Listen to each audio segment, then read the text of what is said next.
What keeps us healthy and happy as we go through life? If you were going to invest now in your future best self, where would you put your time and your energy? There was a recent survey of millennials asking them what their most important life goals were. And over 80% said that a major life goal for them was to get rich. And another 50% of those same young adults said that another major life goal was to become famous.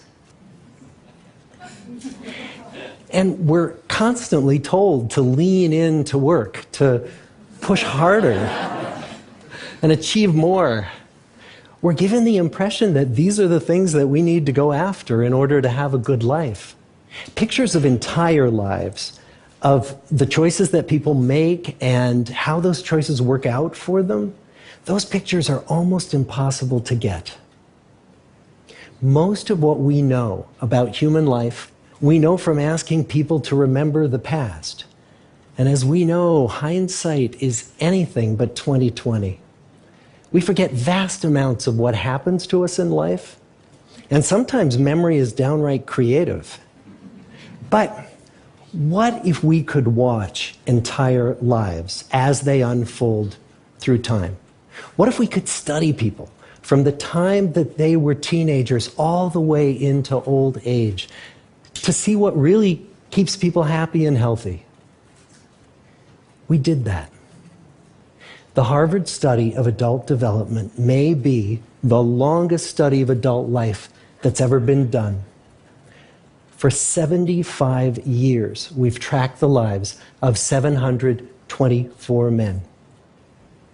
Year after year, asking about their work, their home lives, their health, and of course, asking all along the way without knowing how their life stories were going to turn out. Studies like this are exceedingly rare. Almost all projects of this kind fall apart within a decade because too many people drop out of the study, or funding for the research dries up, or the researchers get distracted, or they die, and nobody moves the ball further down the field. But through a combination of luck and the persistence of several generations of researchers, this study has survived. About 60 of our original 724 men are still alive, still participating in the study, most of them in their 90s. And we are now beginning to study the more than 2,000 children of these men. And I'm the fourth director of the study. Since 1938, we've tracked the lives of two groups of men.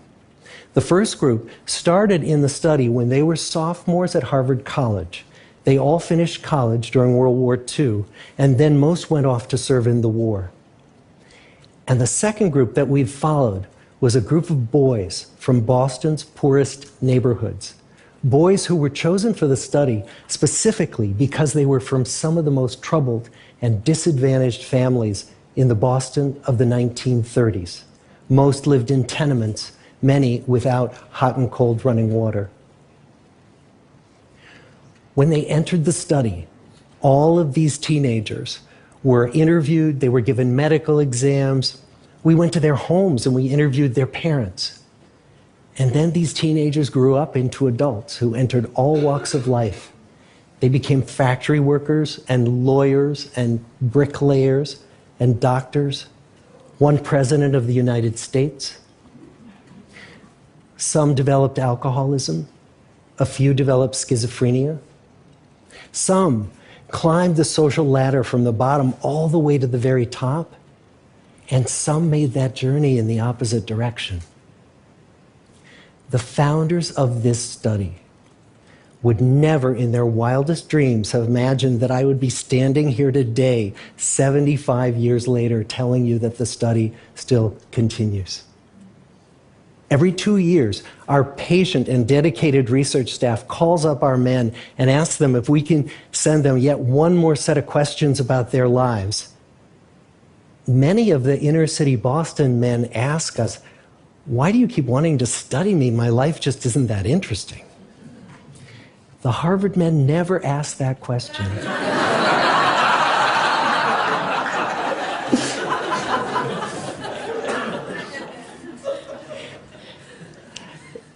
get the clearest picture of these lives, we don't just send them questionnaires. We interview them in their living rooms. We get their medical records from their doctors. We draw their blood. We scan their brains. We talk to their children. We videotape them talking with their wives about their deepest concerns. And when, about a decade ago, we finally asked the wives if they would join us as members of the study, many of the women said, "You know, it's about time." So what have we learned? What are the lessons that come from the tens of thousands of pages of information that we've generated on these lives? Well, the lessons aren't about wealth or fame or working harder and harder.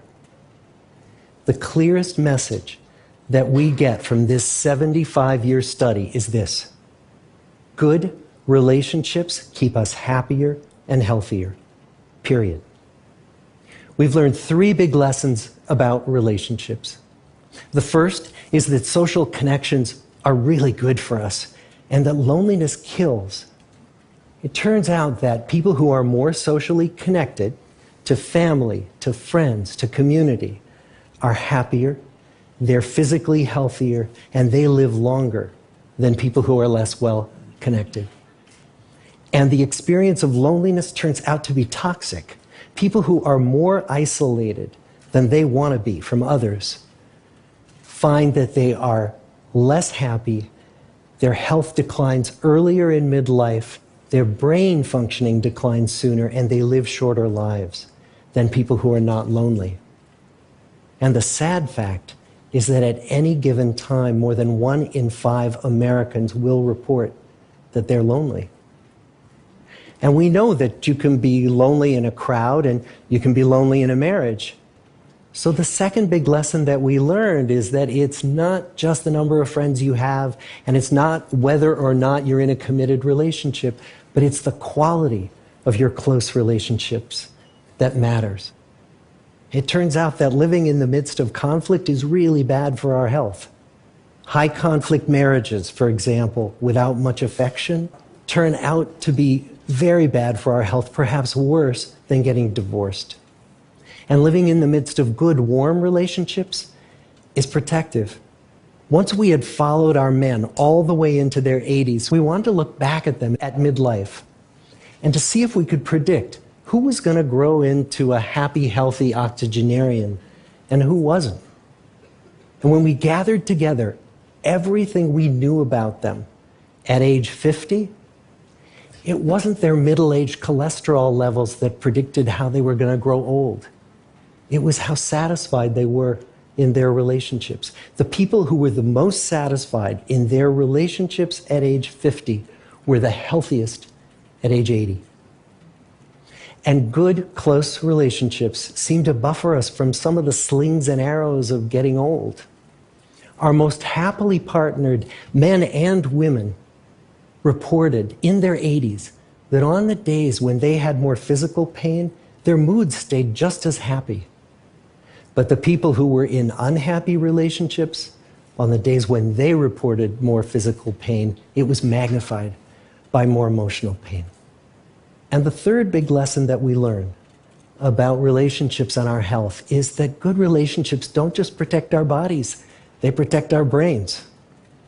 It turns out that being in a securely attached relationship to another person in your 80s is protective. That the people who are in relationships where they really feel they can count on the other person in times of need, those people's memories stay sharper longer. And the people in relationships where they feel they really can't count on the other one, those are the people who experience earlier memory decline. And those good relationships, they don't have to be smooth all the time. Some of our octogenarian couples could bicker with each other day in and day out. But as long as they felt that they could really count on the other when the going got tough, those arguments didn't take a toll on their memories.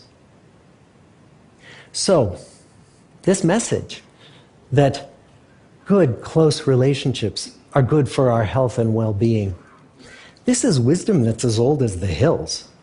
Why is this so hard to get and so easy to ignore? Well, we're human. What we'd really like is a quick fix, something we can get that'll make our lives good and keep them that way. Relationships are messy and they're complicated, and the hard work of tending to family and friends, that's not sexy or glamorous. It's also lifelong. It never ends. The people in our 75-year study who were the happiest in retirement were the people who had actively worked to replace workmates with new playmates. Just like the millennials in that recent survey, many of our men, when they were starting out as young adults, really believed that fame and wealth and high achievement were what they needed to go after to have a good life. But over and over these 75 years, our study has shown that the people who fared the best were the people who leaned into relationships with family, with friends, with community. So what about you? Let's say you're 25, or you're 40, or you're 60. What might leaning into relationships even look like? Well, the possibilities are practically endless. It might be something as simple as replacing screen time with people time, or livening up a stale relationship by doing something new together, long walks or date nights, or reaching out to that family member who you haven't spoken to in years, because those all too common family feuds take a terrible toll on the people who hold the grudges. I'd like to close with a quote from Mark Twain. More than a century ago, he was looking back on his life, and he wrote this: "There isn't time, so brief is life, for bickerings, apologies, heartburnings, callings to account.